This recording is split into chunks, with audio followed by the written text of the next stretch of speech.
Good afternoon, everyone. So today I'm going to speak about uric acid. How to reduce uric acid. घुटनों में दर्द महसूस होना या हाथ की उंगलियों में या पैर की उंगलियों में कभी कभार दर्द महसूस होता है तो इसका एक रीज़न हो सकता है यूरिक एसिड क्रिस्टल्स का एक्यूमुलेशन। सो यूरिक एसिड क्या होता है, इसकी मैन्युफैक्चरिंग कैसे होती है बॉडी में, कौन से ऐसे फूड्स हैं जो यूरिक एसिड में हाई हैं, और अगर आपको हाई यूरिक एसिड है तो क्या डाइट आपको फॉलो करना है। Uric acid is a waste product which is excreted via urine. But अगर बॉडी में किडनी डिसफंक्शन है सो उस केस में यूरिक एसिड क्रिस्टल्स के फॉर्म में एक्यूमुलेट होने लगता है। If it is not attended और treated initially, it further leads to deteriorative condition which is known as gout. Gout की कंडीशन में यूरिक एसिड क्रिस्टल्स का एक्यूमुलेशन जॉइंट्स एंड टिश्यूज़ में हो जाता है। इसके अलग अलग रीजंस होते हैं यूरिक एसिड बॉडी में बढ़ने के। फर्स्ट रीज़न है अल्कोहल का कंजप्शन। अगर आप अल्कोहल ज़्यादा लेते हैं तो ये एक रीज़न हो सकता है। Second reason is non veg food ज़्यादा लेना। अगर एग, चिकन, मीट, फिश का कंजम्पशन आपकी डाइट में ज़्यादा है, फ्रूट्स और वेजिटेबल्स आप कम लेते हैं, तो ये इसका एक रीज़न हो सकता है।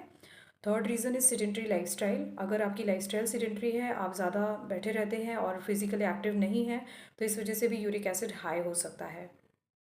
यूरिक एसिड लेवल को कंट्रोल रखने के लिए बहुत ज़रूरी है कि आप डेली एक्सरसाइज रिज्यूम फॉलो करें।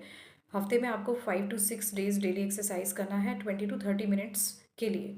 अगर आप strength training, physical activity, yoga, जो भी एक्टिविटी आप कर सकते हैं वो आप डेली इंक्लूड करिए। Lifestyle change is very necessary. इसके अलावा आपको हाइड्रेटेड होना बहुत ज़रूरी है। So make sure that you are well hydrated which is very important. साथ में आपको कुछ रिसर्च में ये भी देखा गया है कि जिनकी डाइट में फ्रूट्स का कंजम्पशन बहुत ज़्यादा है और जो कॉर्न सिरप ज़्यादा लेते हैं, जो specially high fructose corn syrups जो ज़्यादातर स्वीटनर्स के तौर पर फूड में यूज़ होता है, अगर वो आपकी डाइट में ज़्यादा है तो इस वजह से भी यूरिक एसिड लेवल बढ़ सकता है। तो आपको अगर बहुत ज़्यादा हाई यूरिक एसिड है तो डॉक्टर के रिकमेंडेशन से आप मेडिकेशन शुरू कर सकते हैं, बट डाइट से भी इसको रिवर्स करना और ठीक करने के चांसेस बहुत ज़्यादा होते हैं। सो मेक श्योर कि आप एक हेल्दी डाइट फॉलो करें जो यूरिक एसिड को कम करने में हेल्पफुल हो।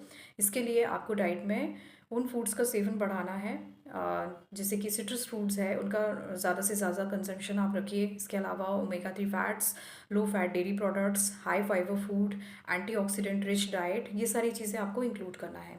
सिट्रस फ्रूट्स में आप आंवला, ग्रेप्स, पपाया, ऑरेंजेस, मौसमी, ये सारी चीज़ें इंक्लूड कर सकते हैं। एंटीऑक्सीडेंट्स के लिए you can include all the fruits and vegetable which are rich in vitamin and minerals. So ये आप इंक्लूड करिए।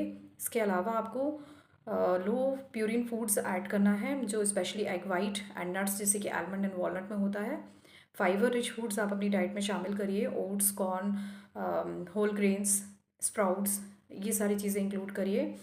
ओमेगा 3 फैट्स के लिए आप sunflower seeds, pumpkin seeds, flax seeds and chia seeds अपनी डाइट में ऐड कर सकते हैं। ये सारी चीज़ें आप अपनी डाइट में ज़्यादा से ज़्यादा सेवन करिए जिससे आपको प्यूरिन जो लो प्यूरिन फूड्स हैं उनका कंजम्पशन बढ़ाइए ताकि आपको बेटर रिजल्ट्स मिले। और लो फैट डेयरी प्रोडक्ट्स भी आप ऐड कर सकते हैं जैसे कर्ड एंड बटर मिल्क।